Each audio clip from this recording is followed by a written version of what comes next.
Bismillahirrahmanirrahim. Da sunan Allah mai rahama mai jin ƙai. Namijin zuma kashi na 22. Ina son ki Momi, dan Allah ki amince da ni. Ba ni ne na sawa kaina son ki ba, Ubangiji ne ya sa min.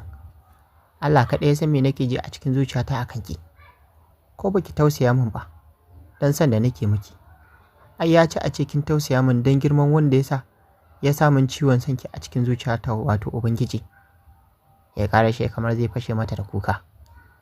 Bai san me yasa ba, da ya ce yana son ta kawai sai ya ji kamar ya fashe mata da kuka. Santa ne kaɗai ke narkar da duk wasu jijiyoyi da suke jikin shi, ya zama rago. Kaɗan yake ragewa ya zubar da ƙwalla.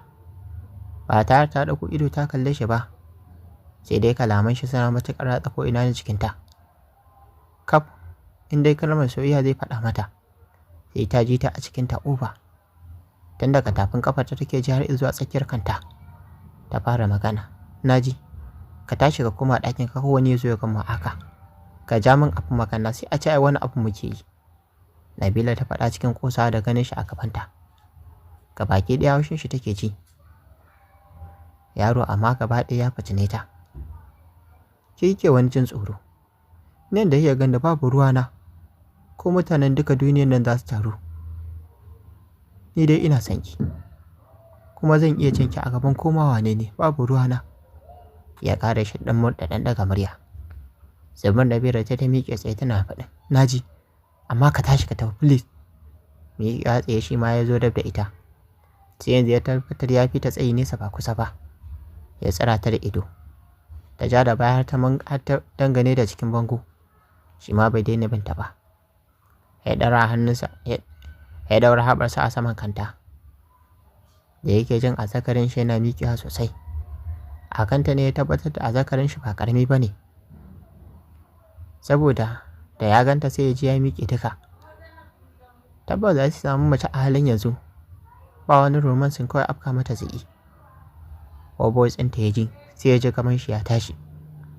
Ƙoƙarin matsawa ta shiga yi amma ya tokare ta ko'ina da hannun shi mai lafiya. Ya ƙi barin ta matsa daga wurin da take. Ta limshe idanta ta buɗe a saman faɗin ƙirjin shi. Ta kalli kan shi. Ta kalli ƙasan shi. Ta ga yadda banana shi ta tokare wandon baccin shi da ke jikin shi. Walalo ido ta sosai. Sai ta ƙara ganin girman gaban nashi. Ta dama ta sani. Gaba ɗaya duk gaɓoɓin jikin shi da ma abubuwan shi manya-manya ne. Nan ajiyar zuciya ta sauke kawai. Da bata san ko ta mecece ba. Ita dai kawai rashin kunyar yaron ne ke matuƙar ba ta haushi. Ba na son ka wallahi. Ta bada kalmar a zahiri. Yayin da direct kalmar ta shiga kunnuwan shi. Sai da ya limshe idanu har tsakiyar kan shi ya ji kalmar ta shiga. Baya son ya tana faɗar wannan kalmar ta ba ta san shi. Amma ya zai yi? Hakan samsam baya damunsa. Kuma koge zau baya yi da martabar santa da yake a cikin idanunsa. Ba sai kin so ni ba. Ni dai kawai ki bar ni in yi ta son ki. Wallahi haka ma kaɗai ya wadace ni. Ina son ki. Ina son ki bani in ci hidikwata ɗinki. Ya ƙara shi yana mai shafo saitin hips ɗinta. Ta buge mashi hannu da ƙarfi. Ya ja numfashi haɗi da wani jan yaji. Irin wanda yake cike da zallar sha'awar nan. A duniya ba a taɓa macen da yake cin azabar sha'awarta da kuma san ta kamar Momi Nabila ba. Ina son ki.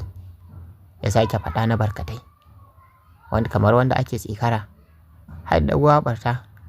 Ta yi ta kwace kanta amma ta kasa. Abinka da gwarzo kuma jaruman namiji. Bata ankara ba. Kawai ta ji ya lama bakin shi a cikin bakinta.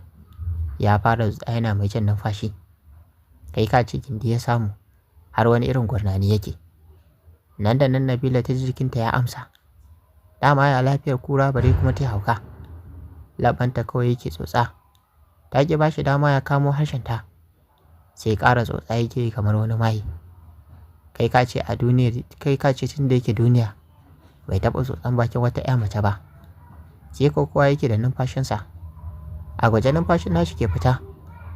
Wani na tafe wani kuma na biye da shi. Ba kunya ba tsoron Allah. Ya kama labban muminsa sai faman tsotsa yake. Yana zuƙa yana mai jin wani ɗanɗano a cikin bakin nashi. sai tsotso yake kamar yaro ya kamu nonon uwarsa. Kai ka ce cakulet samu yadda yake suka. Daɗi bakin yake ji, wanda ya fi komai yi masa daɗi a duniya. Har tsakiyar kansa yake jin daɗin da kuma wani irin zaƙi. Sai da ya kwashe kusan mintuna 20 yana zuƙan laɓanta. Sai da ƙirjinsa yake yi domin ya taɓo ƙirjinta. Amma ina, har yanzu ta ƙi barin hakan faruwa, ta kuma ƙi ba shi dama ya janyo harshenta. Shi hakan ma ya wadace shi a cewar shi. Wani irin sha yake wa bakinta mai bala'in rikitar da wani dukkan jikin ya mace. Dandanan jikinta ya saki. Ko ta ƙi ko ta so, dole jikinta ya amshi saƙon da yake ƙoƙarin bata. Sai sauke nishi yake yi. Wai dan mata yi ƙoƙarin control ɗin kanta. Jikinta har wani irin rawa yake. This is the first time da wani ɗan namiji ya taɓa shan bakinta. Ta tabbatar da a ce ba acid ba ne, da sai ta sakar mashi ragamin gaba ɗaya jikinta. Diya da ta kai ga son kar ta ji daɗi, amma ala dole sai da ta ji. Da ne da kwata in ta ci cike sharkaf da wani ruwan daɗi. Nabila ta tabbatarwa da kanta dole sai ta cire pants ɗin da ke jikinta ta yi wanka a yau. Sai dai ƙara aƙalla kusan mintuna 10 kenan yana tsotse mata laɓanta. Aƙalla kenan sai dai kwashe mintuna 30 yana tsotse mata laɓan nata. Tam ta ki sakar masa harshenta. Yadda yake ji a cikinsa, tabbas za a ce za ta sakar mishi ragamarta. Komi da ku, to bakinta to tabbas za su ya kawo ruwa. A hankali ya sakar mata bakin daga cikin bakin nasa. Yana mai sauke ajiyar zuciya haɗi da ɗan sakar mata nauyi. Da ya biya ya laushi. Ji yake kamar ta buɗe mishi da kwata ɗinta ya afka. Da ya biya ruɗe jikinsa a rikidime. Idanunsa sun kaɗa sun yi jajir. Hannunsa ɗaya kawai ke aiki wanda ya rike ta gam. Ita kanta jikinta wani irin amsawa yake yi. Sai wani numfashi take saki ƙasa-ƙasa. Ita ɗin mace ce wacce da an taɓa ta jabar take tashi. Ko sai da yake sanar da ita da zarar ya taɓa mata hannu sai ta kawo, kawai dauriya ce irin tata. Numfashi ya sauke mai ƙarfi yayin da kansa ke saman kafaɗarta. Ta yi ta ƙwatar kanshi amma ta kakara. Duk da ba nauyi ne ya sakar mata ba. Ina son ki Momi, ya faɗa cikin rasasshen murya. Sai sauke ajiyar zuciya yake yi. Nonuwan ta kawai yake so ya taɓa a halin yanzu. Ajiyar zuciya ita ma ta sauke. Wannan karan sai da ajiyar zuciyar ta fito fili. Daga kan sai daga saman kafaɗarta. Jikinsa ban da rawa babu abin da yake. Ya yi zuru-zuru kamar wani tsohon maye. Sha'awar shi yanzu ta yi ƙololuwar tashi. Momina, dan Allah in taɓa nonuwanki, please, ya faɗa yayin da yake fuskar numfashi yana mai tsire ta da ido. Amma sam ta ƙi kallon shi. Jin ya ce zai taɓa mata nonuwa ne ya sa ta saurin girgiza mishi kai, hadi da handarin barin wurin, kasancewar yanzu ya ɗaga ta, kuma dama da hannunsa ya riƙe ta. Ya biyo ta da sauri yana faɗin, please, dan Allah ki bani na ɗan matsa, ko na ji daɗi. Wallahi gabana ya tashi, hankali na ya masifar tashi.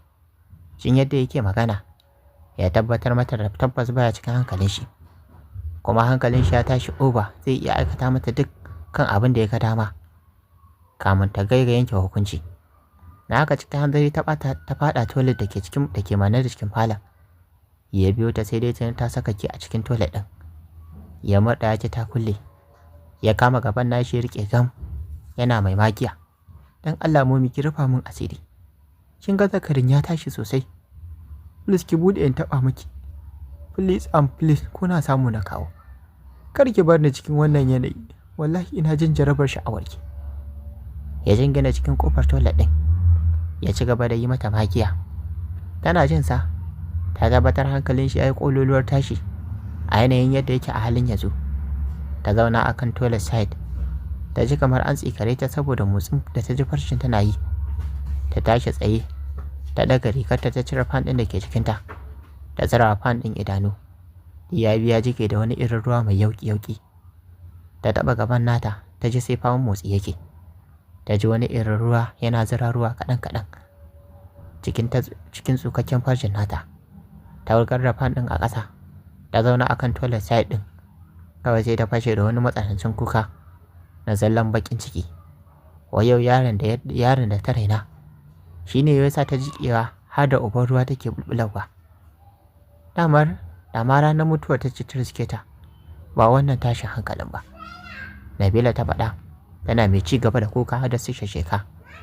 Kai ka ce ran ta ke ƙoƙarin zare mata. A yanayin yadda take kukan zai tabbatar wa da mai sauraro. Kuka ne take yi mai cike da marurun baƙin ciki da kuma takaici. Ta tashi zumbur daga saman toilet seat ɗin. Gabanta sai numfashi yake kawai. Kamar ana tsikararta, gashi sai zallan madarar ruwan sha'awa ke faman bulbulowa. Ta kasa zaune ko tsaye. Gashi sai batsa yake mata daga bakin toilet ɗin. Ya ƙi tafiya sai faɗi yake, Bulis ke buɗe in shigo. In ɗan sa tsakari na a saman nonuwan ki kuna samu na kawo. Da ya faɗi wannan kalmar, sai ta kuma jin jarabar ta motsa. Da baki ɗaya ta rasa ina za ta sa kanta ta ji daɗi a rayuwarta ta duniya. Kan nonuwanta sun bi sun kumbura sun ƙara girma. Ta toshe bakinta kawai. Ta shiga zagaye-zagaye a cikin toilet ɗin tana tunani kala-kala. Wai yau ɗan da ta raina ne? Aka yi mishi kaciya a gabanta? Shi ne ya tadar mata da sha'awa? Gashi ta kasa zaune ko tsaye duk saboda shi? Sai zagaye-zagaye take a cikin toilet ɗin. Ga sha'awa ta taso mata gaba ɗaya. Ga kuka tana yi na zallan bakin ciki. Haka ta sa hannunta ta toshe bakinta gudun kada ya je kukanta. Amma da ya kasance dare ne, sai da ya dinga cin kukan nata sama-sama. Sannan ga zirga-zirgar da take a cikin toilet ɗin. Kasantuwar dare komai ko yaya mutum ya motsi, ana iya cin shi. Ya san sha'awar ce ta tashi, shi yasa take ta wannan abubuwa. Kasake yana sauraron ta, sai faman saki murmushi kawai yake a ran shi yana faɗin, daga shan baki sai ki haukace? To ina ga na sha muke da kwata ɗinki. Ya yi wani irin murmushi na gefen kumatu. Tabbas ya gano dakwanta. Ashe ita ma ɗin jarababbiya ce. Sai da ya kai har karfe 3:30 a wajen. Kana ya nufi ɗakin shi yana mai murmushi. Shi ma a hannu yake riƙe da azzakarin shi. Ya tashi ya je zai kwanta. Sai dai kafin ya kwanta sai da ya shiga ban ɗaki ya gabatar da wanka. Ya kuma yi fitsarin da ya cika mashi mara. Yana shiga toilet ɗin Anta Hafsat da ke jin komai, kuma komai a bisa idanta akai. Har tashi ta je wajen falon ta leƙa, komai akan idanta yau kana. Sai da ta ga Izzat na shirin shigowa sannan ta dawo ta kwanta cikin hanzari. Hankalin Anta Hafsat ya yi masukar tashi. Ta shiga mamakin kan nata, domin ta kula Anta Nabila samsam bata bari ya raina ta ba. Da na tausayin Anta Nabila ya rufe Anta Hafsat, saboda ta tabbatar da ce ba a ƙarƙashin su Izzat ɗin take aiki ba, da tabbas bai sauko hannunta ya riƙe ba. Tabbas Anta Hafsat ta shaidi Nabila a fagen addini da kuma kamun kanta. Sama ita ɗin babu ruwanta da wani iskanci. Da wannan tunani a ranta, Anta Hafsat in ta rasa me za ta yi. Sai tunanin me yake shirin faruwa take yi. Tunan kwakwalwar Anta Hafsat ta kulle, ta ma rasa wani irin tunani za ta yi a duniyar nan. Kawai dai ta fuskanci, kuma me zai faru dole laifin Izzat ne. Gashi nan laifin shi ɓaro-ɓaro tana iya gani. Ko da yake jininta ne, hakan ba zai sa ta yaɓa mishi laifin da take gani yana da shi ba. Ko da Nabila take a ƙasansu, ai tana da haƙƙi a kansu. Sannan aiki ba hauka ba ne. Anta Hafsat ta ɗaura aniyar ba za ta taɓa bari Izzat ɗin ya ci mutuncin Anta Nabila ba. Tabbas za ta mashi magana ko me zai faru ko sai dai ya faru. Tana kwance tana wannan tunanukan, har Izzat ɗin ya dawo ya fito daga cikin toilet ɗin. Ya koma ya kwanta har wannan lokacin bai daina murmushi ba. Ko akan fuskar Anta Hafsat ta san Izzat na san Nabila sosai tuntun da daɗewa kuwa. Ta fahimci haka, amma tana da tabbacin zamansa a asibiti ne ya sa ya fara waɗannan abubuwa haka. Tabbas Anta Hafsat shaida ce. Ta san Izzat na san Anta Nabila sosai har ta kiran shi kuwa. A ɓangaren Nabila kuwa, tana toilet.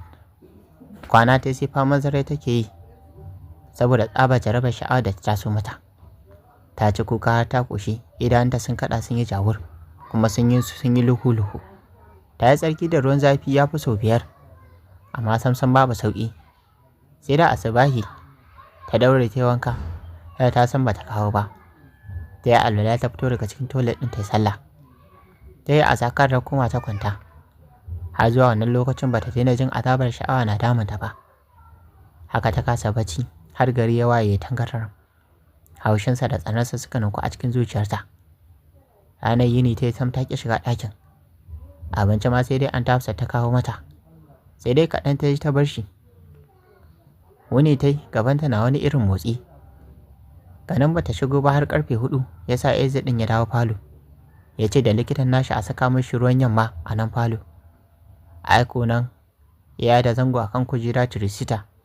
Sai kallon Aunty Nabila kawai yake yana murmushi haɗi da ƙyalƙyala dariya. Ita ko kallonsa ta ƙi. Shi da ke kamar mata ji ta haushi da duka. Hajiya babba da Aunty Hafsat da suke falo. Hajiya babba banda aikin kaɗi babu abin da take. Aunty Hafsat kuwa tana ankarar da su duk wata gilmawa da zai yi. Shi kan gogon ko a cikinsa. Shi fa baya ganin kowa muddin yana gaban sa ya bar shi. Idanun shi kullewa suke sirruf. A haka ne ya neman taɓa ta ma yake yi tana kaucewa. Bai kuma ɗakin shi fa sai tsakiyar dare misalin karfe 12 na dare. Yana ganin kowa ya bacci. Hajiya babba ta wangame baki sai famun shari take. Aunty Hafsat ko likimo tai. Amma tana ganin dukkan abin da ke wakana. Ya zare miƙe ya nufo falon inda Aunty Nabila take. Dama ita ma ba bacci take ba. Haka yasa tana jin shigowar shi ta faɗa toilet ta rufe. Ya jima yana roƙonta ta fito ko bakinta ne ta bashi ya tsotsa. Amma ta ƙi. Bisa dole ya koma ɗaki zuciyar shi na wani irin zafi. Samsam ba ƙaramin haushi ya ji ba. Haka ya kwanta zuciyar shi babu daɗi. Yana mece a cikin shi ba zai iya jurewa ba gaskiya. Shi ko bai ci ba. Ya kamata ta bashi nonuwa ya tattaɓa ya sa a cikin bakin shi. Haka ya riga mata har tsawon sati ɗaya. Amma sam ta ƙi bari ya ƙara koda taɓa cikinta ne kuwa. Sai ta koma gaba ɗaya ma sai ta koma kwana a cikin toilet kawai. Ko ya zo baya ganinta. Sai dai je kofar toilet ɗin ya yi ta magiya amma ta ƙi buɗewa. Da yammaci Hajiya babba na falo ita da Nabila. Suna yar hirarsu sama-sama suna kallon talabijin. Yayin da ita Nabilan hankalinta baya kan talabijin. Yana can wasu tunane-tunane da take. Dan samsam ma ba ta fahimtar komai yanzu a rayuwarta. Daga ta zauna sai ta fara tunane-tunane. Izzat da Aunty Hafsat suna zaune suna fira su ma sama-sama. Aunty Hafsat ta numfasa ta kalli Izzat ɗin gami da fara magana. Ƙanina, dama yana son wata magana mai muhimmanci da kai. Ina fatan za ka fahimce ni. Ta yi maganar zuciyar a rauni. Kai ka ce a gaban ubanta take maganar.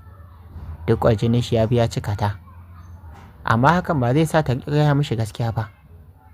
Izzat da yake kwance hannun shi ɗaure da drip. Ya kalla Aunty Hafsat ɗin cikin zallan muryar nan tashi mai isa, takama da kuma mukami. A duniya Aunty Nabila ce kawai idan zai yi magana da ita yake dan saddar da kai. Amma duk wanda zai yi magana da shi cikin isa da takama yake magana. Ya haka ne coɗin shi take. Wanda bai sani ba sai ya ci wulakanci yake wa mutane. Wace magana ce haka da sai kin tambaye ni zan fahimce ki. Kawai ki fito malama ki mun magana. Ya yi maganar yayin da yake ƙara ƙure ta da ido. Kai ka ce shine yayan nata. San ba taɓa masa irin wannan zancen ba. Shi ya sa ya mata wannan maganar. Aunty Hafsat ta yi ƙasa da kanta. Sai kuma ta yi tsoro ya kama ta. Inna tuni ta kasa maganar. Musamman yadda ya tsire ta da ido. Idanun nan nashi masu kwajini. Ta yi shiru.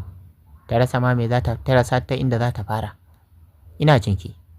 Kin san dai na tsaya ina sauraron ki kin yi shiru. Kina ta ɓata min lokaci. Ya ƙara yin magana na mai bi ɗaiɗai. A cewar Izzat da ya ga Aunty Hafsat ɗin ta yi shiru ba mata da alamar yi mishi maganar. Ba ta da ɗago ba ta fara magana. I'm sorry please. Sai kuma ta yi shiru. A duniya ba taɓa shakkar wani ɗa namiji kamar yadda take shakkar Izzat ba. Ko mijinta baban Nur idan za ta yi mishi magana da har take gaya mishi. Amma Izzat ɗin ƙwarcinin shi ne har ya ɓaci. Ni fa ba na son raina hankali. Kin sani anti. Kawai ki zo ki tsayar da mutum kuma ki gaya mishi abin da yake so ki faɗa mishi. Ya yi magana a masifance. Shi fa dama masifaffe ne na ƙarshe. In yana magana da wasu cikin masifa yake musu. Kai ba ka ce shi ne yake mola da daddare wajen Anty Nabila ba.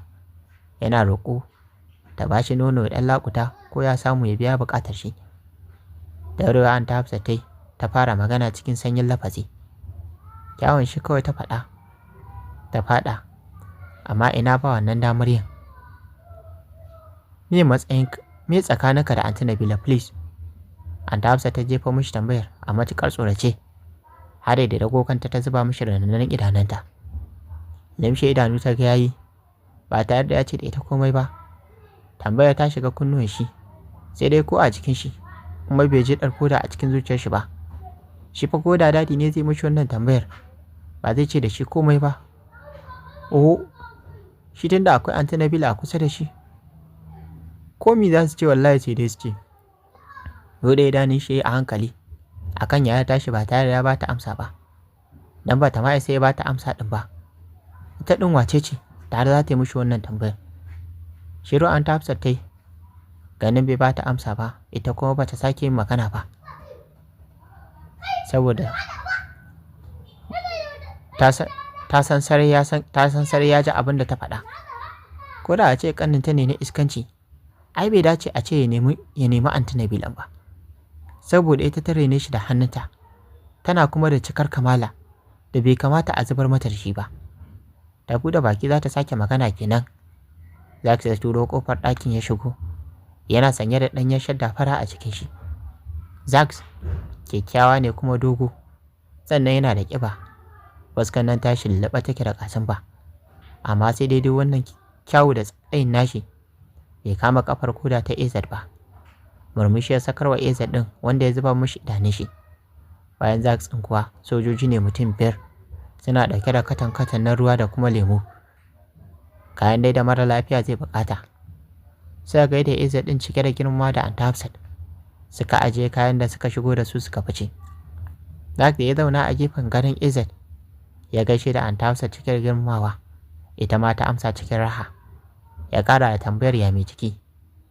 Zax bai da wata damuwa ko kaɗan. Mutum ne shi mai raha. Sai dai matsalar shi kawai yana da neman mata don ko ɗan bunsuru ya shafa mishi lafiya. Yaushe za ka kawo mana sirkarmu ne? Anty Hafsat ta yi mai maganar cike da raha. So sakiya Zax sai kana ya ce da Anty Hafsat, insha Allah very soon sirkarku tana tafe. A yi ta dai mana addu'a. Anty Hafsat ta miƙe haɗi da faɗin, Allah ya bada ta gari. Zax ya amsa da amin. Anty Hafsat ta fice zuwa falo domin ba su wuri su gana. A ran da ta alƙawarin ba ta ƙara wa AZ tambayar ba. Har yanzu jikinta rawa yake sosai. Tana fita, Zax ya koma kujerar da Anty Hafsat ɗin ta tashi. Kasancewar tana fuskantar AZ ɗin. Ya kalli AZ ɗin ya fashe da dariya haɗi da faɗin, mutumina me ake ciki kuwa? Me ciki wata 7? Ka kai da kai wani firish da kai? Wannan da gani ka ci lafiyayyen gindin momi. Saboda kawai sunan momi da ya faɗa.